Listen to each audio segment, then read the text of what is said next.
Hi viewers, welcome to our channel. ప్రస్తుతం మనతో పాటు టీడీపీ స్పోక్స్ పర్సన్ సూర్యదేవ లత గారు ఉన్నారు. వారితో ఒకసారి మాట్లాడదాం. మేడం నమస్కారం మేడం. నమస్తే. మేడం, పిఠాపురంలో స్టిక్కర్స్ వార్ నడుస్తుంది మేడం. అటు పవన్ కళ్యాణ్ గారి ఫ్యాన్స్ కి అండ్ వంగ గీత గారి అభిమానులకి మధ్య.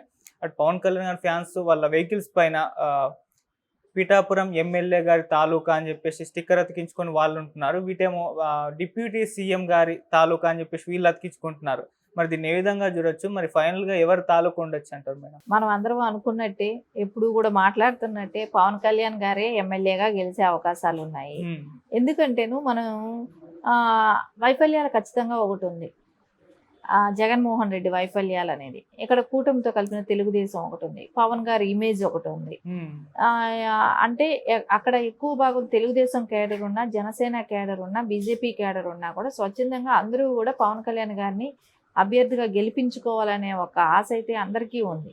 సో ఎంత కష్టమైనా కూడా గెలిపించుకోవడానికి అందరూ కూడా కృషి చేశారు కూడా. సో మనం ఇక్కడ వంగ గీత గారిని తీసుకుంటే, ఆవిడ ఒక ప్రచారంలోనే బస్ మీద ఉన్నప్పుడు ఆవిడ ఏడుస్తా మాట్లాడటం జరిగింది. సో అప్పుడు ఆయన ఏడుస్తా మాట్లాడుతూ ఉంటే ఆవిడని అటు ఇటు తిప్పుతూ అక్కడ ఉన్నారు దండం పెట్టమని చెప్పడం, ఇలాంటివన్నీ మనం చూసాం. ఆవిడ ఏడుస్తుంటే జగన్మోహన్ రెడ్డి గారు నవ్వుతూ ఆవిడ్ని ఇది చేయటమే కానీ ఇవన్నీ చూసాం. అంటే ఆవిడ గెలిస్తే డిప్యూటీ సీఎం చేస్తాను అనేది, ఒక ఉప ముఖ్యమంత్రిని నేను చేస్తాను అనే దానికి ఒక హామీ లాంటిది ఇవ్వటం జరిగింది. సో ఇవన్నీ చూస్తా ఉంటే జగన్మోహన్ రెడ్డికి గెలవమనే భయం పట్టిందా అంటే, అక్కడ ప్రజల్లోకి ఒక భరోసా ఇస్తే, ఉప ముఖ్యమంత్రిని చేస్తే ఈవిడ ఏమైనా అక్కడ ఫండ్స్ తీసుకొచ్చేసి మీ నియోజకవర్గాన్ని బాగు చేస్తుందనే ఒక ధైర్యంతో ఒక అట్లాంటి ఇది చెప్పాడా అనేది చూస్తే ఖచ్చితంగా ఆయన భయం అనేది ఆ రోజే స్టార్ట్ అయిపోయింది. ఎందుకంటే పవన్ గారి ఇమేజే కానివ్వండి, వర్మ గారే కానివ్వండి, అక్కడ తెలుగుదేశం అభ్యర్థి అయినా ఆయన కూడా పవన్ కళ్యాణ్ గారికి సపోర్ట్ చేస్తూ, అంటే ఎలాగైనా 1,00,000 మెజారిటీతో గెలిపించుకుంటాం అని తెలుగుదేశం వాళ్ళు కూడా చెప్పటం కానివ్వండి, ఇవన్నీ అంటే జనసేనకు ఉన్న క్రేజ్ కూడా అలాంటిదే. యువతలో ఎక్కువ క్రేజ్ కూడా ఉంటది కాబట్టి వాళ్ళందరూ కూడా కష్టపడి పనిచేయటం జరిగింది. సో మళ్ళీ ఎటు వచ్చి ఇండస్ట్రీకి సంబంధించిన వ్యక్తులందరూ కూడా వెళ్ళి పవన్ కళ్యాణ్ గారి కోసం పనిచేయటం జరిగింది. ఎందుకంటే ఇప్పుడు ఆయన్ని పర్సనల్ అటాక్ అనేది చేయకూడదు. సో అది పర్సనల్ది, ఆయన లైఫ్కి ఉన్నది ఏదన్నా ఉంటే ఆయన లైఫ్కి ఉంటుందేమో కానీ అది సింపతిగా కూడా వర్కౌట్ అయింది చాలా మంది విషయాలు. ఇక్కడ చూస్తే పవన్ కళ్యాణ్ గారి విషయంలో తీసుకుంటే అది సింపతి కింద కూడా జనాలు తీసుకోవటం జరిగింది. అసలు అది ఏమైనా ఉంటే అది ఆయన ఫ్యామిలీకో ఆయనకో వర్తిస్తుంది. ఆయన ఎందుకు ప్రతిసారి అలా 3 పిల్లలు 4 పిల్లలు ఇట్లా మాట్లాడటం అనేది కరెక్ట్ కాదు కదా అనేది ప్రజల్లో కూడా వెళ్ళటం జరిగింది. సో జగన్మోహన్ రెడ్డి ఏదైతే మనం బ్యాడ్ ప్రాపగండా చేద్దాము అని అనుకున్న చోటంతా కూడా రివర్స్ జరగటం కూడా మనకి ఇక్కడ కనపడుతుంది.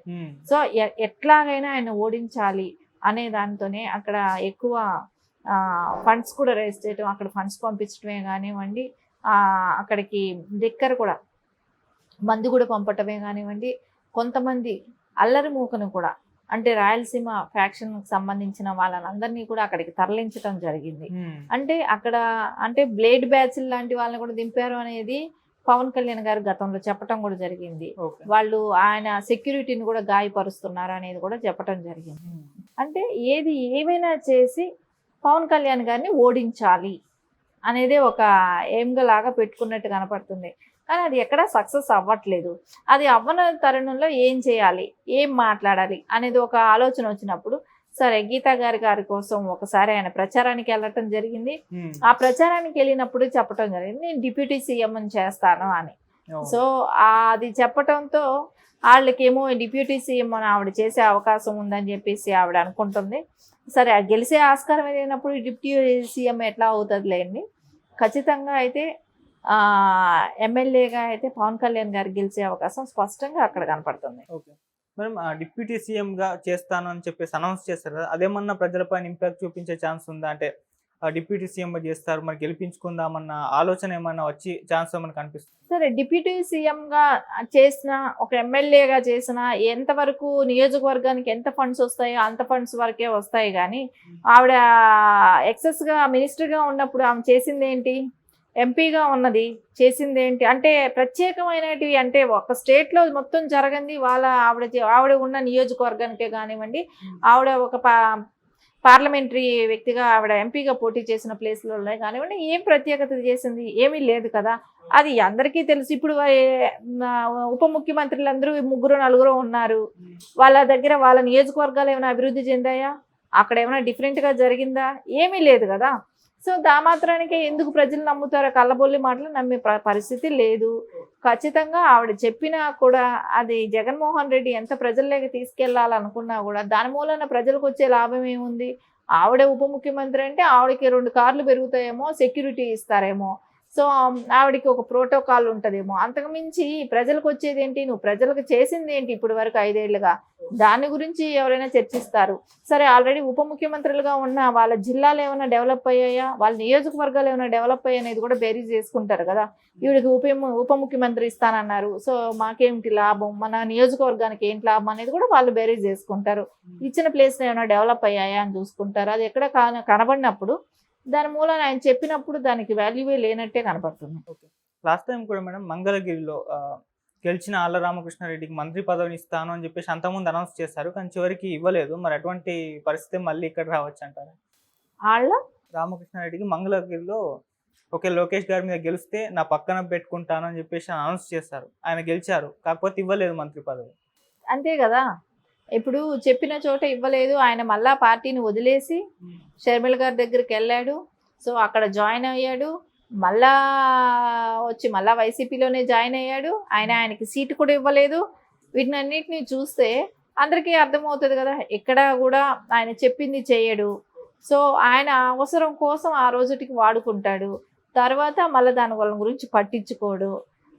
మాట తప్పను మడం తిప్పను అని అంటాడు, కానీ తప్పేది మాటే, తిప్పేది మడమే అనేది మనకు చాలా విషయాల్లో కూడా ప్రూవ్ అయిపోయింది. ఓకే మేడం, ఇప్పుడు ఏపీలో అంటే హాట్ టాపిక్ నియోజకవర్గాల్లో పిఠాపురం కూడా ఒకటి.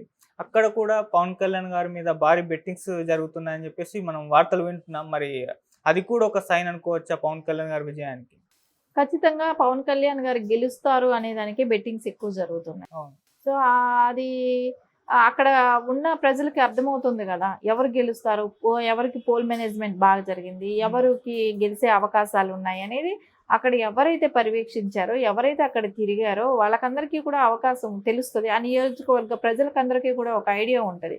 సో దాన్ని బట్టే వాళ్ళు బెట్టింగ్లు కూడా కాసే అవకాశం ఉంటుంది. అది కూడా ఎక్కువ బెట్టింగ్లు పవన్ కళ్యాణ్ గారు గెలుస్తారనే దాని మీదనే నడుస్తుంది అనేది అందరికీ తెలిసిన విషయమే. ఎట్లాగో వైసీపీ గురించి బెట్టింగ్స్ కూడా తగ్గిపోయాయి.